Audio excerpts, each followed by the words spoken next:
kaay ku baax. wuy ma sama gan nga kaay ci biir. MC fii kër ndongo daara la kër taalibe la wuy ma yow defal comme c'est toi kaay nii ma jox la ndogo yu baax nga xéwlu ndax voyage dafa métti.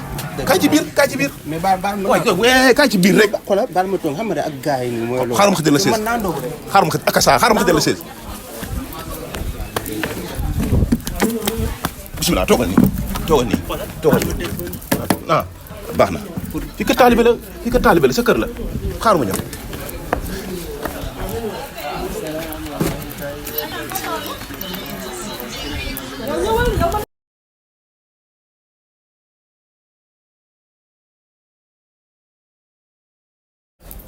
akasa bismillah xewlu de defar bu baax defar bu baax tey faaw ma ndog defar bu baax tey moom faaw ma ndogul la ilaha illallah ku ma waxoon lii du ma ko gëm léegi nag comme lii bari na su ma jëlee pooj bi jël salade bi li des ma yóbbu ko ne ko kaay jël sa bool pare mën ngeen ngay xewal nag te nag waaye yow mën nga xewal bu baax da ngaa teel a woote kat pour ñu jël bool bi da ngaa teel a woote pour ñu jël bool bi mën ngaa xewal bu baax xewlu naa fi kër taalibe la mën ngaa xewlu waay xewlu naa jërëjëf waay ne ko kaay jël sa bool. naa muñ rek te sant yàlla. parce que li Moussa waxoon rek.